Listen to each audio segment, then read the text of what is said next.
Party ఈరోజు సర్పంచ్ ఎలక్షన్లో కేవలం 17% చేయడం జరిగింది. దీనిపై మాజీ మంత్రి శ్రీనివాస్ గౌడ్ గారు మాట్లాడుతున్నాం. ఏం మాట్లాడుతూ తెలుసుకుంటాం అన్న, ఏం చెప్తారు? ఇప్పుడు ఈ బీసీ రిజర్వేషన్లో పంచాయతీ ఎలక్షన్లో 17% తగ్గించారు. వాళ్ళకి ఇవ్వాలని ఉద్దేశం లేదు.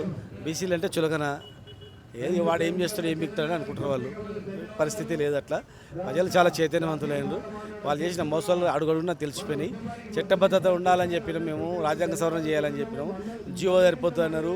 హైకోర్టు సుప్రీంకోర్టు అని డ్రామాలు ఆడినారు. ఇలా అవసరం లేకుండా కోర్టులు నడుస్తున్నాగానే ఎలక్షన్లో పోయినారు. గ్రామాల అభివృద్ధి అని అంటారు. గ్రామాల అభివృద్ధి నేను ఎవడు అడిగిన? గ్రామాలలో మా రిజర్వేషన్ కావాలని ఉద్యమాలు చేస్తారు. గ్రామాల అభివృద్ధి నేను ఎవడు అడిగిన? అవన్నీ ఇవ్వాలని ఉద్దేశం లేదు. ఇచ్చినట్లే ఇచ్చి తొక్కాలనే ఉద్దేశం తప్ప ఏం లేదు. మహాసభ కాంగ్రెస్ నాయకులు కదిలిస్తుందంటారా? వాళ్ళకి ఏమైనా గుర్తు ఖచ్చితంగా వాళ్ళకు పీఠాలు కదులుతాయి. కాంగ్రెస్ పార్టీవి, బీజేపీ పార్టీ, రెండు పార్టీల బాధ్యత అది. రెండు పార్టీలు ఒకవేళ ఇవ్వకుండా పోతే తెలుస్తుంది గ్యారెంటీగా.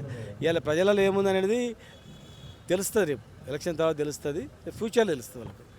రైట్, ఇది ఇక్కడ ఉన్న సిచ్యువేషన్. ఏదైతే బీసీలకు 42% రిజర్వేషన్ ఇస్తానంటూ ఏదైతే చెప్పారో, కానీ గత ఎలక్షన్లో 22% ఉండగా, లోకల్ బాడీ ఎలక్షన్లో 22% ఉండగా, కానీ ప్రస్తుతానికి ఇప్పుడున్న దానికి ఇంకా తగ్గించడం జరిగింది. కేవలం 17%కి కుదించడం జరిగింది సర్పంచ్ ఎలక్షన్లో. దీనిపై మాజీ బీఆర్ఎస్ మంత్రి శ్రీనివాస్ గౌడ్ మాట్లాడడం జరిగింది. చరిత్ర సృష్టించినోడు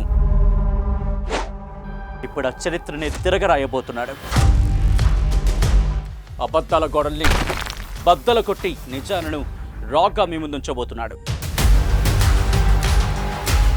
నిజమైన వార్తల కోసం వెంటనే డౌన్లోడ్ చేసుకోండి రా యాప్ని.